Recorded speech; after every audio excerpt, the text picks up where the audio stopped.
So it's good to be back at LastCon. I don't have the history of a stellar gentleman and neighbor of mine, Jeff Williams.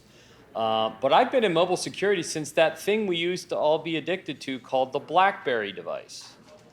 So some of you are old enough to remember that. Some of you are young enough to maybe have never actually owned one. I've had the opportunity to speak a couple times over the past half decade on AppSec and have become more and more active with the OWASP Mobile project that's gone through a pretty dramatic update over the past few years. And so I've been traveling the world with Sven and Carlos and a number of other folks involved in the OWASP Mobile project, really sharing information on what's going on with the specs, but also general best practices around mobile AppSec. We've also been doing a lot of work training web AppSec people on mobile AppSec skills. So if you don't mind me asking, if show of hands, how many people have mobile experience? How many people want to learn about mobile? Very good. So I'm going to teach you some today and actually show you an asset you can access, which is academy.nowsecure.com. The OWASP Mobile Project team is going to be sharing it out. You'll see the link here in a minute. It's all free training. So a much deeper version of what I'm about to do you can get online. It's just self-paced. It's not like a complex CBT. It's basically sit and watch a bunch of videos of people who do pen testing all day explaining how to do it. And so with that, I have stickers. If you know about Frida and Radari, so our research teams created them. So if you're into reversing, you may be using Frida and Radari. And false positives suck. It's just a fun sticker. So every conference I have a fistful of these. Feel free to come up and grab one afterwards. So they seem to motivate the world. So I got my start back actually working with Microsoft on something called SQL Server. So you can guess how old I am. I think there's one other gentleman in the room who has a similarly shaded beard as mine. And so over that journey, I hooked up with BlackBerry in the early 2000s and have kind of been in mobile ever since. And I'm actually a gadget guy, so I'm wearing lots of biometric technology too, some of which we've actually tested. So I've got an Oura ring on my finger, which if you've seen one of these, the NBA was using this during COVID, measures your temperature and your health and other stuff. I can't live without my Apple Watch. I also have diabetes, so I'm wearing a device for that as well. Medtronic happens to be one of my customers. So now I am a technologist, but I am not a pen tester.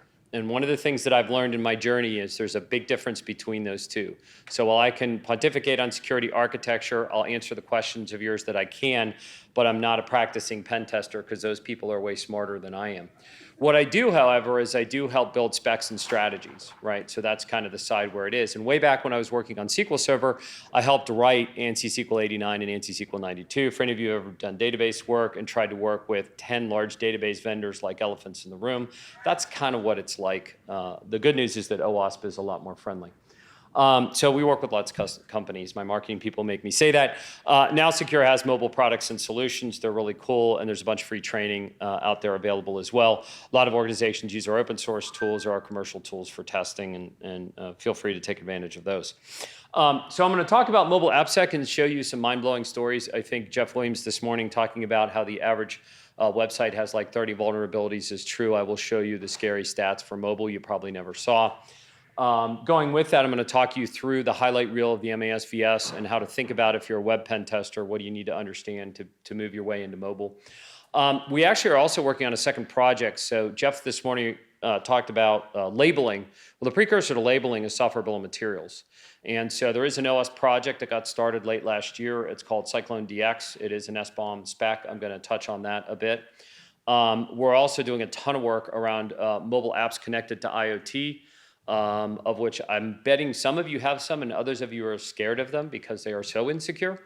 So there's an organization called IOXT, and we actually worked with OWASP to take the MASVS and turn it into a certification program for IoT devices and mobile apps connected to IoT, and I'm going to show you a little bit of that as well.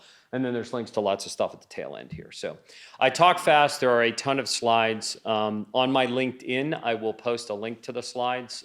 You can also just hit me up over email or any other things. So did you know that in the last 18 months, apps like British Airways and Walgreens and the Mercedes Mini car app And you may have heard about the small Apple problem with iMessage in the NSO 5.0 days and things like that. And so I guarantee you, you have breached or breachable apps on your mobile device, right? Now, that doesn't mean you're going to run out of the room and burn your phone. The reality is, if you're doing web security, you already know they're out there. The question is, how many are they? How bad are they? How severe are they? What's their CVSS score, their exploitability, and all the rest? And so there's this presumed security about mobile in many instances, and it's fascinating. I'll meet with executives in, say, a Fortune 100 company and start talking to them about their security and controls that they have in place for their web perimeter, and they'll be big and investing, and we spend millions of dollars on it and all that stuff. And then I'll say, what are you spending on mobile? And 99.99% of the times they'll be like, I don't know, we don't prioritize it, right? And so that then leads to some interesting conversations that are why so many of these things are actually breached. So we have a tool that scans the Apple App Store and the Google Play Store, and it benchmarks for security and privacy vulnerabilities about 4 million to 5 million of the apps. Some of them are you can't scan with automation for various reasons. The sad news is that 85% of those apps violate one or more of the OWASP Mobile Top 10. 75% of them, 75% of them, I haven't updated it yet, would violate GDPR if somebody chose to look at it from an enforcement perspective. So like many other things we see in web, mobile is not the greatest thing in the world. And I think everybody's aware, there's last session in here about supply chain. I mean, the supply chain vulns are off the charts. We often find, both in our automated testing and our pen testing, that at least half of the vulns in an app are because of supply chain issues. Either improperly configured, not necessarily malicious, just really bad stuff. So if you actually want to learn about how bad or good the App Store apps are, there's two resources for you. The one on the left is actually takes our App Store benchmark and abstracts the data so we don't do 1,000 responsible disclosures at once. So you can log in on the left side and see the top couple hundred apps in each of the App Store categories to give you a sense of how good or bad they are. What I will actually tell you is almost all the groups are about the same, which is mediocre. We score apps on a risk scale that's just like you went to school. So 90 to 100 is an A, 80 to 90 is a B, 70 to 80 is a C. As a broad range, the top 5,000 most popular, most used apps in the App Store score about a 68. Just to give you kind of order of magnitude, right? So it's almost 70, so it's almost a C. So the one on the right is actually a breach tracker. One of our enterprising younger employees kind of had built this intranet site that was tracking breaches, and we just turned it on to public so you can see it. So this isn't every breach on the planet. This is if it makes the news, we have a harvester that finds them and adds them to it. So it may or may not be perfectly up to date, but if you're looking for evidence to talk to your peer group or talk to your boss, these things are helpful to kind of help them understand where the mobile risks are. So if you come from the web side of the house, imagine a world where there's no browser controls. Imagine a world where there's no browser sandbox. Imagine a world where the developer has to understand how to do storage securely. Imagine a world where the developer has to write their own cert pinning libraries. The reality is that in the mobile world, it's more complicated than web because your mobile device is a non-trustable asset. And so whereas you might put 90% of your web code behind a firewall and all your layers of protection and just a little bit's coming back and forth in the browser, the reality is that 70, 80, 90% of a mobile app may actually be on the device. And with tools like Frida and Radari, the stickers that I have, I guarantee you I can reverse your app. It doesn't matter how good your anti-tampering is. We can reverse it, right? And so your app's going to go into a hostile environment. Most of the time, developers don't understand that their app is running in a hostile environment. Most of the time, security architects don't understand the app's running in a hostile environment. And that's how we wind up with a lot of attacks occurring on that side of the house. You have any language, you got all that other stuff in place. So you need to think about testing on a real device as well. The first generation testing tools for mobile that weren't manual pen testing tools that were automated were running on emulators. And what actually happens is when your apps go through the App Store approval process with Apple and Google, they actually change them a little bit. And then they wind up going through the app stores and then they're DRM down onto your device. And so what often happens is even if it worked fine in staging, when you get it into prod, its behaviors may be slightly different. And so you want to make sure you're monitoring what's going on in prod as you go through the App Store process as well. And so quick class, right? So I sort of said this, right? You can leak or attack on the device, but a mobile app also typically includes cloud services and the back-end infrastructure. And so while we do mobile application security testing, we don't do web. we make sure that we still look at the back end. We make sure we still look at the network services. Now, that's not the same as you having a full-blown API sec. You should have one of those. If your websites and your mobile apps are using the same back-end APIs, that's awesome, because that means you're already hammering them in another way. So the only thing you really have to pay attention to is the mobile side, because you're already getting it through kind of that Venn diagram of the other types of testing you're doing. Now, we, for years, have been publishing this mobile attack surface. There's a way more complicated version of this on our website, and you don't have to understand all of them, but this is to kind of give you a way to think about framing the problem, right? What's going on in my code? What's going on with data at rest and storage on the device? What's going on with transport and data in motion over the network? What's going on at runtime and the characteristics of runtime on those mobile devices, especially as OS versions change and library dependency changes? And then the back end, obviously, that they're talking to. So when you think about how you're going to go actually attack the attack surface, you want to think about, how am I protecting my code? How am I protecting the data at rest, right? The data in motion and the API back end. Now, what you're going to see when I get into the MASVS is these are a couple of the core areas that MASVS focuses on as part of the strategy. So I'm going to walk you through a highlight reel of the MASVS, but I'm not going to read it to you. It's about that thick if you print it. More importantly, I'm going to tell you the 5 things that matter in the entire book. And I'm going to do that through the lens of where are the most common vulnerabilities found in production.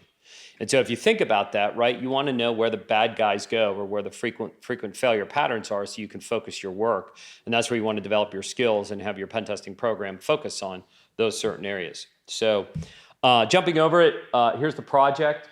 The interesting thing about the project is when I first got started, the top 10 was kind of the focal point, and the top 10 was very coarse-grained. And so the MASVS is really the Bible to get started, not to be religious, but it's a place to get started. The other great thing is we advise clients, get your architects and your senior development leaders to actually read the MASVS or the crib sheets that are created around the MASVS. It will help them understand the fundamentals of what mobile architecture means from a security perspective, and that will improve their ability to design and build things. The MSTG is the very, very long version of what are all the tests that map to everything in the MASVS. And yes, there is an Excel spreadsheet you can download that has all the line items in it. So the reality is that it's not actually possible, and I haven't seen anybody who's got a testing program that does the entire MSTG. It was an academic approach to model everything you could test, but don't feel bad if you can't test at all. And I'll hit on a few of those things as I go through here. Now, as you would do in a threat model conversation for web infrastructure, you need to think about what kind of app do I have, what data is in it, what IP is in it, what transactions transpire. And so there's an organizing principle here in the MASVS that starts with 4 boxes that I'm going to build. So the first one is basically your basic app. You're probably going to spend a basic amount of time testing it as well, if at all. So let's say I've got the WebMD healthcare app. It's got no PII, no transactions, there's no account, you're just looking up information. If I'm WebMD, I probably care a little bit about people putting bad data up there, but there's no liability because there's no contracted relationship with anyone who uses it. So actually, if you talk to WebMD guys, they don't have any security team, and I could show you the RD we did, and it would make you cry. Level 2 is the apps that matter. Right, so level 2 now, I've got regulated data. So if you're a bank and you're doing financial transactions, you're automatically in L2. If you're a retailer and you have PCI, you're automatically in L2, and so on and so forth. And so like a healthcare weight monitoring app, right? So I have one of those on my thing. I've got one of those Wi-Fi scales at home, and it tracks a bunch of my health data, right? Now you got to care about that health data. So there's certain protections I want to have in place, and therefore there's certain testing strategies. Now, resiliency is something that we don't usually talk about in the web world so much, but is critical in the mobile world, which goes back to the I can reverse almost anything. And so because that binary is running in the wild on a device where it can be attacked, you need to think about resiliency strategies for what can I do both from an application design and architecture side, as well as an app hardening side of the house. And so I'm going to show you some examples of that as we go through it. So maybe I have a medical formulary app. Now, the medical formulary app doesn't have PII or patient information in it, but it does have recipes for drugs that if somebody manipulated that, it could kill someone. So you want to make sure that the drug recipes are accurate, right? So I'm going to make it resilient, and I'm going to design it in a way and test it in a way that I can make sure someone can't manipulate the formulary to create a bad drug mix that could kill someone, right? Sorry, I'm on the kill thing. And then this is really where a lot of the more important things, right? So I'm not currently wearing it, but my insulin delivery app that talks to the thing on my body that injects insulin could kill me if somebody did the wrong thing and injected too much insulin, right? So I use the healthcare thing because that usually gets everybody's attention, right? Because it really is kind of life or death world. And we're doing a ton of work with medtech world. You know, COVID has driven an explosion in the medtech side of the house that was kind of coming as rolling thunder. And so I think this finds a fun way to do it. So standard security best practices. Now I need things like hardening against lost device. I need to think about things like cert pinning and multi-factor auth and any other risk controls on the left. Over here, now I need to harden it. So things like device binding, obfuscation, anti-tampering. British Airways, for example, the British Airways app was breached in 2018. You may have seen it on the news. It's about 380,000 records. They used a mobile app to figure out how to attack the back end. And then they went and they attacked the back end. They got the records, passports, credit card information, the whole 9 yards. The interesting follow-up story on that was 18 months later, they were the first GDPR fine in Europe for 180 million pounds. Their share price dropped 32% because of the fine, not just the breach. And so the reality is, you know, that these things kind of matter. And one of the things they've done in their architecture now is they do device binding. So when you download the app, it's actually going to hash not only your account information, but the fingerprint of the device, and it won't run anywhere else. And that helps them with an anti-tampering strategy. So there's lots of things you can do around there. So the MASVS is basically 8 components to it. Some of them are the tests and some of them are the strategy. So be a good threat modeler, right? If you and your team don't have good threat modeling skills, do it. Actually, we're collaborating with the security journey guys and putting together a threat modeling class very specifically for mobile from that perspective, and they have some speakers here. Data storage, crypto, authentication and session management, network communication, environmental interaction, code quality, resiliency. Now, if you're used to like the API sec list or the web sec list for OWASP, you'll notice a lot of these are different, right? And they're different because of the architectural nature of mobile apps, not because of we felt like making them different. And so what I'm actually going to do is talk to you about where to focus based on where the bad stuff is, right? So this is sort of begin with the end in mind. So we're going to start with data stored in an insecure location. This is the worst offense we find in virtually every application. When you benchmark the app stores, about 50% of all apps in the app stores that we analyze have insecure data storage in some way, shape, or form. As a general rule, developers are used to having control of the asset where the data is stored, because they're used to having a firewall or a server or something behind it, right? Well, that doesn't happen on the device, so you need to understand that. So inside of the MASVS, there's 2 areas to focus, which is data storage, privacy, and crypto. On each of these slides, you're going to see tons of links. So these are links to the repo details, so the Git repo details in V2 and V3. There are also links to Apple and Google documentation as well. Strongly recommend that if you're going down this path, read the Apple and Google documentation. It's actually getting to be quite good in terms of its own training ability to help you understand. The other thing about it is it's written for developers. So the asset you can give to the developer is, here, read this in the Apple documentation, or read this in the Android documentation about how to do it. So there's lots of different ways that can be attacked. So I'm going to dig into this a little bit more. Now, each of these 5 areas I'm going to go through have this set of boxes as well. And again, I'm doing the highlight reel, not the half-day training here. So best practices for secure coding, that's for the dev side of the house. And then the best practices for testing is for the testing side of the house, right? So the number 1 piece of advice is don't collect it, don't store it, ever. There is no reason to store almost anything on the device. Assume the device will be reversed, breached, your data will be disassembled, decompiled, and found, right? And developers love to harvest data. Oh, I'm going to collect some of this, and some of this, and some of this, and some of this, and I'm going to write it off to a log, and so on and so forth. And so that's the biggest offender. There's a lot of stuff stored unencrypted, or permissions on the file are set to be anything on the device can get access to the file, which is also pretty bad. Android a few years ago, 3-4 years ago, came up with scoped storage. So Android scoped storage binds the application to any of its file stores. And so it ties them together with a common key so you can't get at the files. And that's an easy thing. It's a binary test. Go look in the app. Does it say Android scoped storage, yes or no, basically? So if they set the flag to true, then the Android operating system is going to handle a lot of that security, communication, and bindings between the app and the files. The other place we find a ton, especially recently, is IP or other sensitive data in the actual query strings. Here's what happens. They'll use the mobile app. They'll monitor the network connections. They'll see the query strings, and then they'll use them to brute force the back end on a real machine, not a mobile app, right? So be careful in query string construct. So testing for credentials, obviously, right? Look in the log files as well. We find a lot there. If you're used to using your device, if you do that swipe between apps, you'll notice that an app moves in the background and one moves in the foreground. Well, that data is live. The data is live in memory when you do the swiping across apps, right? So you get an event queue from the device that can tell you your app's moved into the background. You should clean up your memory and your screen as well.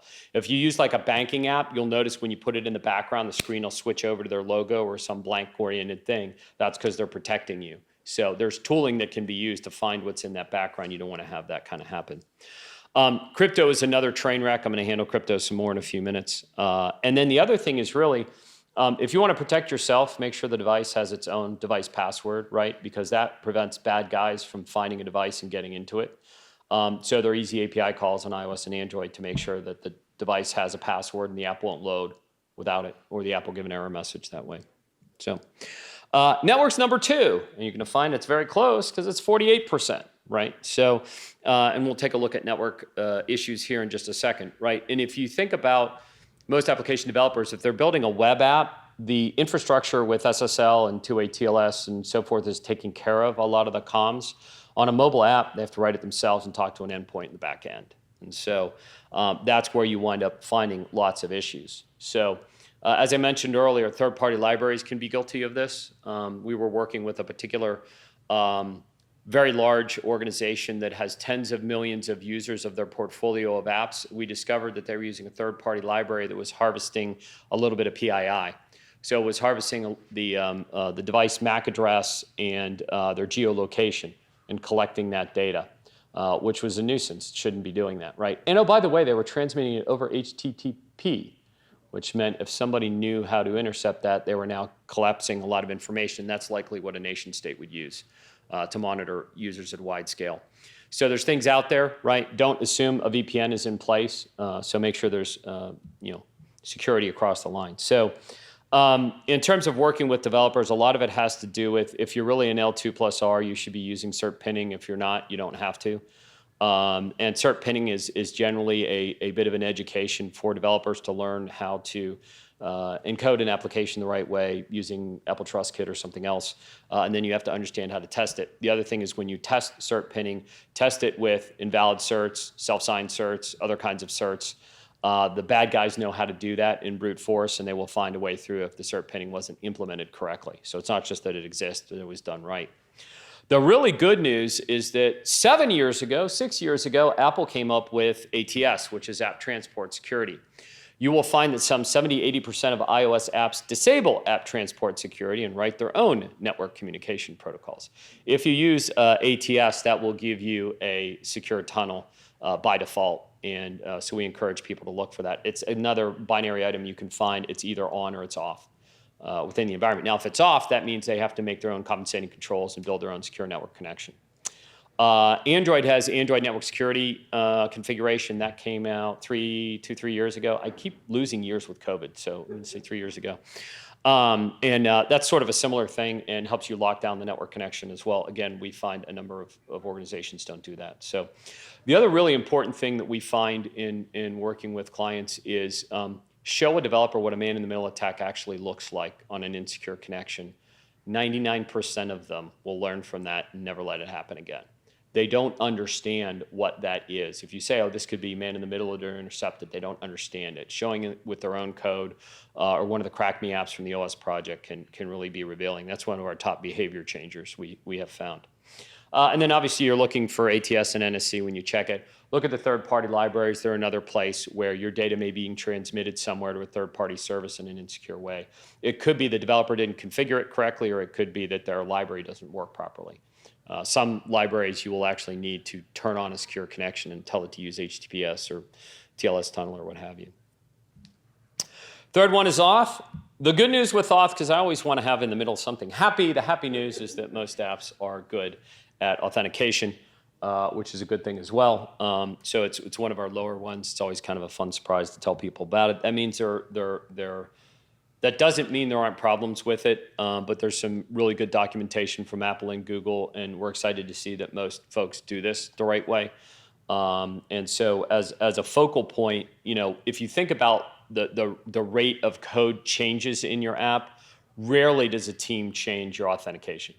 So once you've got it well tested and hardened, a lot of what we advise clients to do is just pay attention. Is the code changing or not? Are there flags in your system? Can you set up flags and controls in your system so that you and security get an alert when anybody changes a lick of code, anything related to authentication or crypto? So there's a bunch of things around doing it properly in terms of discarding from memory, discarding from the background, and so on and so forth.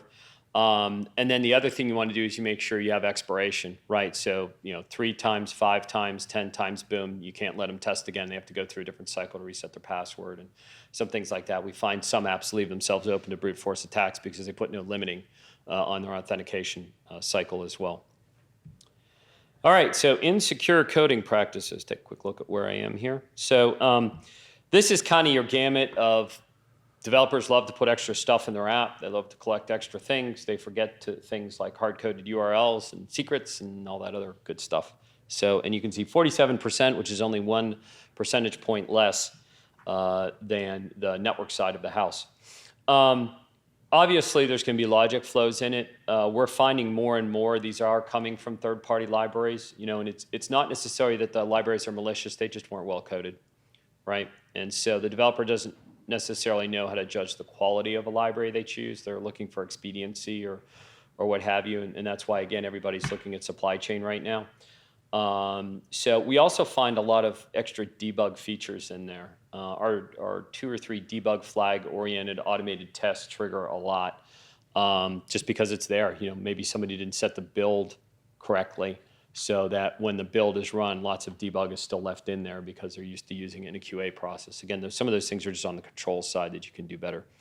But that's what the bad guys look for. They're looking for debug everywhere because that's a really great way for them to hook into the app and find their way through it. So the biggest thing for insecure coding is bad crypto. So, and it's in spades. In fact, in our automated testing platform, we've expanded from half a dozen to over 20 different crypto detection issues, plus bad third-party libraries that are numerous related to it. So use of static values, I mean, come on, folks.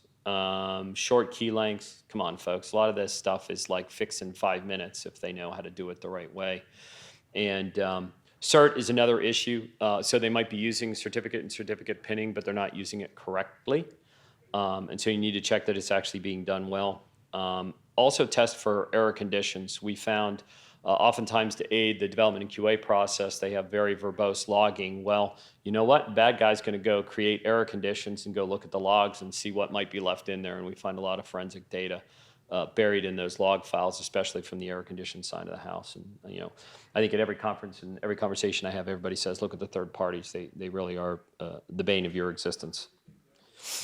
So anti-tampering. So this is interesting. So obviously there are things that you have that are defenses in your web perimeter and your network perimeter. When you get to the mobile device, you start with the fact that, okay, so bad guys, bad actors, nation states, they're going to have devices that are instrumented, jailbroken and rooted in a way that they can instrument an application, sniff at everything, memory probes, the whole 9 yards.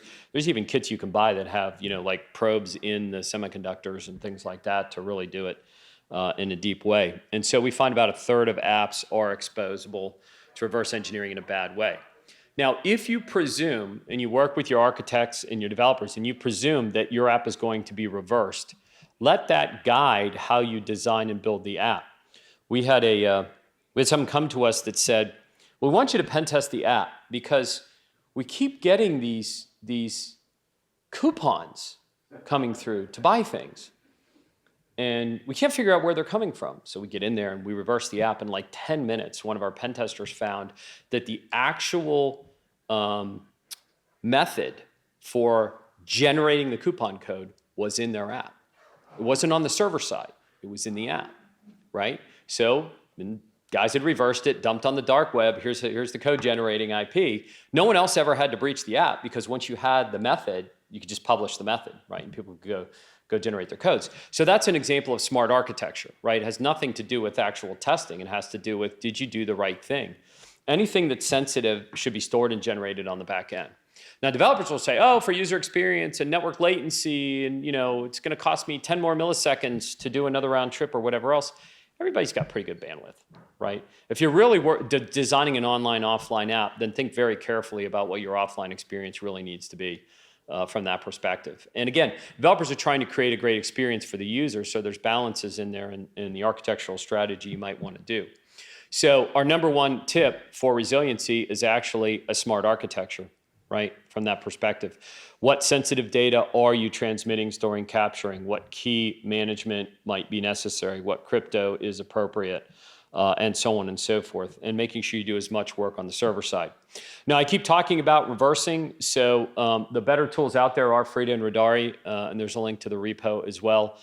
They are advanced tools, so you'll need some training or have your own advanced skills in order to use them, but even anti-tamper, we can get around, a sophisticated user of Radari can get around most anti-tampering commercial tools you can buy using it if they're really smart and know what they're doing. So, however, that doesn't mean don't use third-party obfuscation tools. Using third-party obfuscation tools helps protect you from the non-nation state actors, right? So they're the ones that are going to help you from the semi-amateur to mid-level amateur. When you think about the bad guys, it's all about, they're going to go where the money is. If it's really hard and they've got stuff to look for signatures of the anti-tampering, and if they see certain things, they're just going to be like, unless there's a high likelihood of a payload here, I'm not going to go fight my way through it. Even though I said I could reverse it with Radari, it could still take me weeks to do it, right? Much like you would talk about, take a cray to crack a piece of crypto. So on Android, there's a cool API that came out in 19 called SafetyNet. That SafetyNet actually checks for the integrity of the device. So is the device rooted? Does the device have certain probes on it? Google's actually tracking the tooling out there and looking for tooling signatures.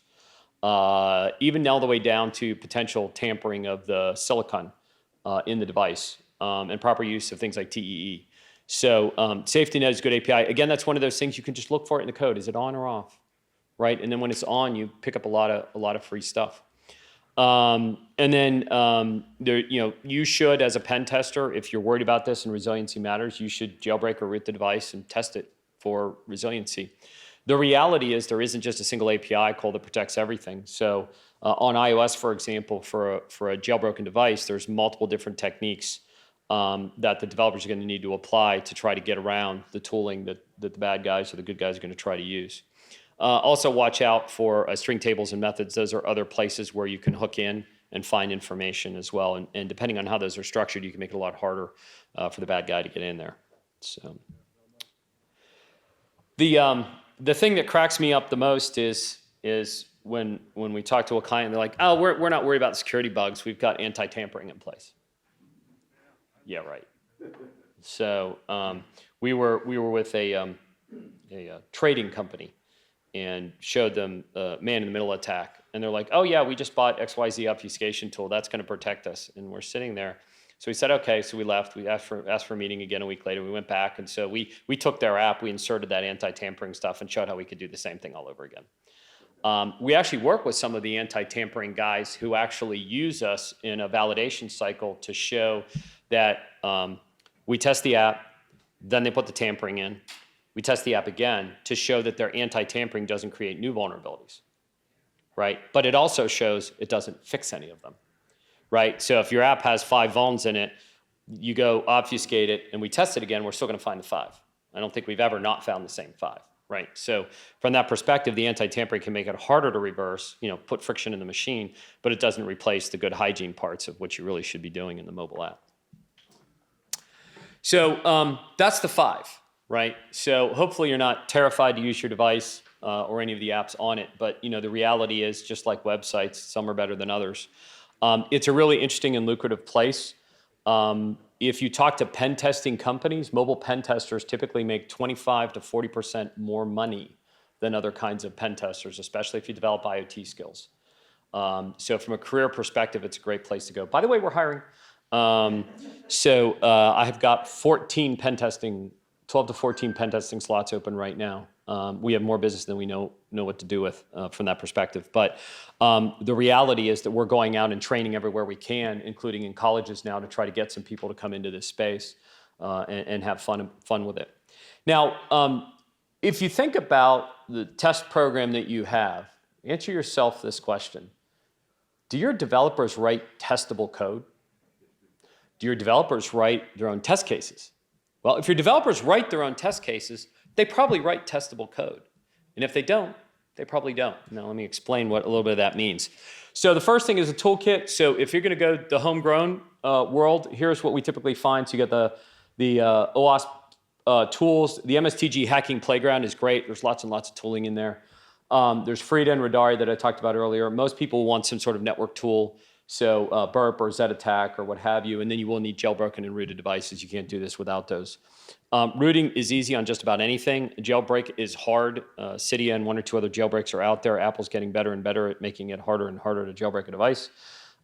We do have tooling that can test a lot of things without a jailbreak, so it's jailed testing in our automated tools, but that's something to factor in out there. The iPhone in your hand you probably can't use. You're probably going to have to go buy an older iPhone device that's still got an older OS on it, and there's a kind of a gray market for those that you can find. Now, from an automation perspective, there's some free tools out there to do automated SBOMs. I'm going to show you. There's free tools that do an automated analysis. If you look at something like MASVS, that's also a free tool out there. MASVS, if I benchmark a MASVS report against one of my people or one of my tools, it will blow your mind. MASVS generates a ton of false positives and misses a lot, and that's the nature of a free open source tool trying to be a commercial tool. But it's out there. And then we have a toolkit for pen testers, and we have an automated platform that plugs into your DevSecOps pipeline and scans your code all the time, right? And runs autonomously in the background. So, and it's got all the SAST, AST, IOXT, API Sec, Cyclone DX, and all that other fun stuff in it. So that can be the toolkit. Now, the single biggest thing that we find that's related to testing efficiency is the testability of an application in and of itself. So when you're writing a web app and you're testing a web app, if you're using any of the test automation tools in the web app, there's a set of standards that you're looking for, right? How am I hooking a control name and things like that. In mobile, it's a little more of the Wild West. So there's commercial UI, UX, and functional testing vendors, guys like Perfecto, for example, and SmartBear and things like that. And they can do UX navigation, and they can automate a lot of that with like record playback, or you can write scripts in order to make that happen. Well, for security testing, some of that you need to do as well. Like, how am I actually going to test the authentication of my app and do it in a way that I can test it every day and break the build, for example? And so the testability of an app really has to do with how the app is designed so that the test automation tools can do the work for you. Now, if you're doing manual pen testing, it's just as beneficial, but the automation is got a lot more value to it from that perspective. And so what we find is organizations where the security team works with the architecture and development and design teams to design in for testability, they can move to a world where automated testing can cover 60 to 100% of what they need. And then the manual testing is the edge cases and the more complicated things, and the analysts shift into more of an advisory role on the development side rather than the hands-on keyboard all the time. So if you need speed, tell your developers that's how to get security out of the way. Write a testable app that I can automate the testing on. Right? Now, what gets in the way? CAPTCHA. So I've got an automation engine that can navigate an application, but I can't bypass CAPTCHA. No functional testing vendor, no UX testing vendor in the world can bypass CAPTCHA. If I did, I'd be a trillionaire if I had that product, right? Imagine who I could sell that to. Multi-factor authentication. Can't bypass that either. Does that mean I can't test it? No. That means give me a build with those disabled, or give me a path to do something when my automation hits that part of the app so I can get past it and automate everything else behind it, right? Anti-tampering. Install anti-tampering after QA, not before. A lot of developers want to put it in the repo and have it be in the build. Well, anti-tampering gets in the way of your functional testing and your security testing, right? So do that after you've certified that the app is there. And then inconsistent object labeling. So the way most automation tools navigate the UX is actually through labels that they can either see at an API level or on the screen level. And when that's inconsistent throughout the app, it doesn't work. You know how to make them consistent? Accessibility controls. If your development team follows the Apple and Google guidelines to use accessibility controls, which allows the phone to like read things to the user and stuff like that. All of the automation vendors hook into those. And so your functional testing, your QA buddies, along with your security teams, get a much better automatability, a much higher percentage of automation just by making sure they use the accessibility controls. There are design requirements to it, there are coding requirements to it, but that actually makes your QA team and your security team a lot more proactive and productive from this perspective. We have customers that automate 90 to 95% of their security testing. The other 5% is still the human pen testing part. And yes, they have governance rules where they have to have third-party pen tests for certain things and things like that. But that's their functional UI UX testing and their security testing. They're able to do it because they've got the right strategies in place and agreements with the development team about basically writing testable code. And I think you're going to hear more and more of that because as people are trying to move faster and faster, you need to automate as much as you can, and that gets into testability. Now, I'm going to veer off into two parallel areas here that are really useful. And we're working with a number of other organizations, including Jeff and Contrast and others, on a spec called Cyclone DX. So Cyclone DX was its own project that merged into OWASP. And Cyclone DX is basically a standard way to produce an SBOM with a standard vocabulary for that SBOM. Cyclone DX was launched publicly this spring. Steve Spriggett and Patrick Dwyer are the drivers of it. If you don't know Steve runs AppSec for a small company called ServiceNow. And he's been around the world for a long time. He's worked on other specs. And so it's a great project to get involved in. You know, if you're in the session this morning with Jeff talking about software labeling, SBOMs are kind of a precursor to that. SBOMs are also really important for your supply chain risks. And one of the things we have as an industry right now that's a problem is there's no standardization for what is an SBOM and how do I compare two different ones to each other and what information should it include and yada, yada, yada. And that's basically what Cyclone DX is doing. Something like 40 or 50 vendors have signed up and their products are producing SBOM using the Cyclone DX as a standard output option, myself included. There's also a really cool tool, which is the dependency track. So at the OWASP 20th, if you were online when Steve presented, he rolled out the dependency track tool. So it's an open source tool that you can use that will allow you to take any Cyclone DX SBOM and merge them together to get more aggregate analytics. One of the really cool things one of our customers did with it was they actually looked at the entire chain. So they had tools that were testing the cloud, tools that were testing the back end, and then our stuff testing the front end, and they pulled it into the dependencytrack.org and merge the SBOMs from the front end and the back end all together to get a holistic view of their entire infrastructure, right? So that's been a really cool tool. The other thing you can do is you could take your entire portfolio of applications and load them into the dependency tracker, and you get a dashboard that's like, what's the current state? Within that, you'll find patterns like, here are the teams that are using these bad libraries over here, and guess what? They all happen to be in Australia or something, right? You know, so you can find stuff like that in there. So take advantage of it. If you want to see, if you're on a mobile team or if your company has a mobile one, you can submit it and we'll generate one for you. So if you come to the SBOM location, and I think this is going to wind up getting posted into the OWASP Cyclone DX project, but it's basically a starting point to give people. It doesn't list the vulns, it just lists what's in the bill of materials. It does, however, peek down here, it does actually do a SAST and DAST scan, so it tells you if there are vulns in it, not what they are. So it's a little leading indicator for you.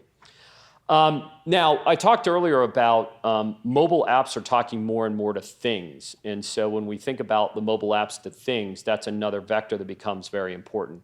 About a third of our customers, 20-30% of our customers are using us with a thing testing scenario. So that's basically mobile apps talking to a thing over BLE, Wi-Fi, what have you. And so a couple of years ago, a group you may or may not have ever heard of called IOXT got started. And IOXT was trying to conquer the certification for my things side of the house.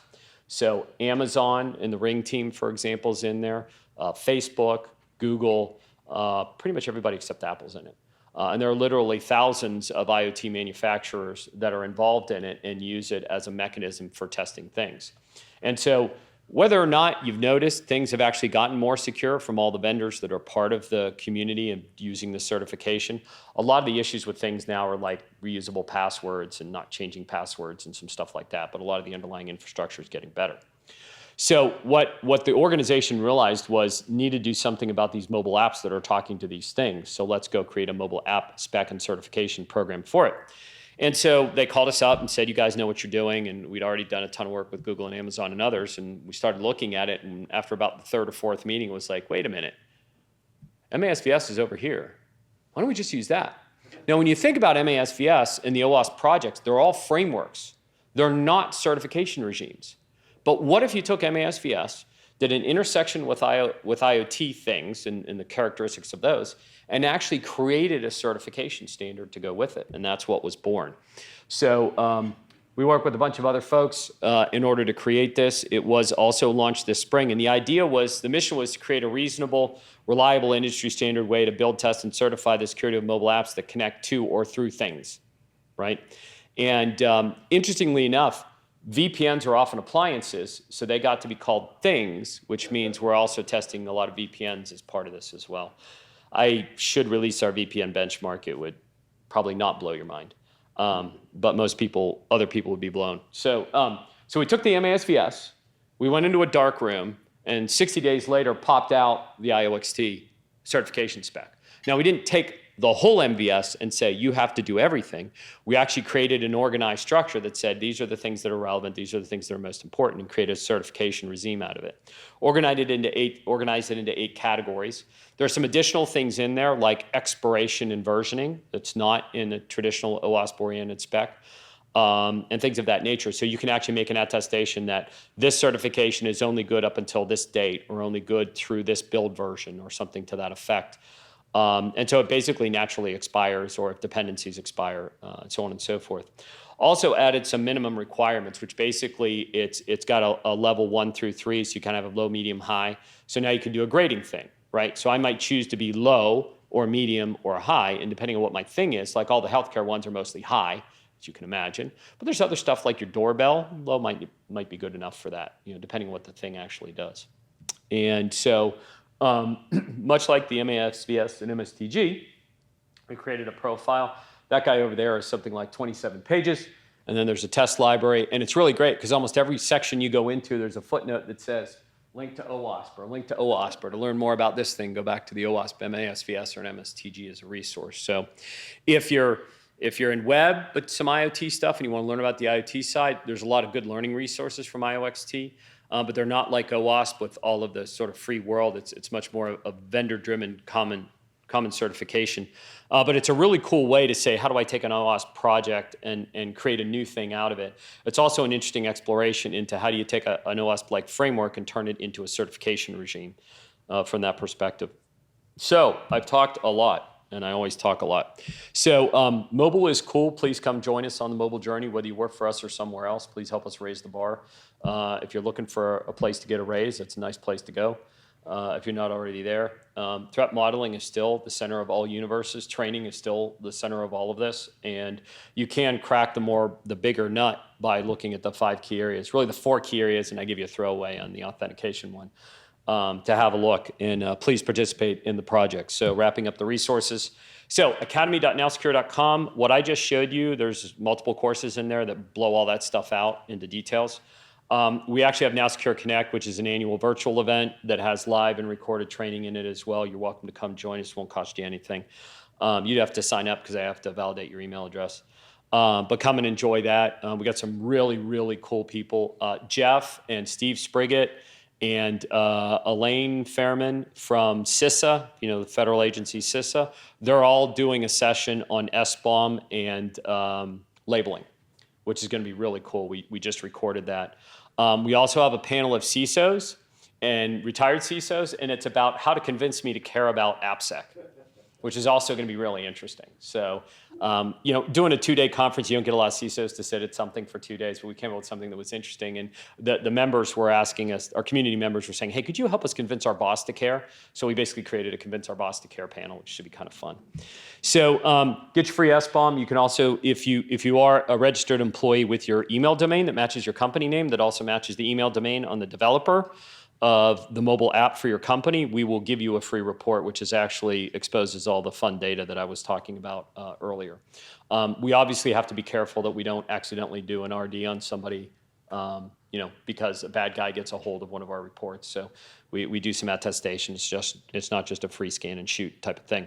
But we're not a big responsible disclosure business. You won't see us doing it very much because we're more on the other side of trying to make sure everybody's safe and protected. So thank you for your time today. I have stickers if you want some, and my email address is there. You can find me on LinkedIn as well. I spend about half my time working strategy and in the field, and the other half of the time trying to figure out how to grow our company. And so, as you can tell, I love the mobile space and love to have you join us. So, any questions? Did I just melt your mind and you're ready for lunch? It's all good.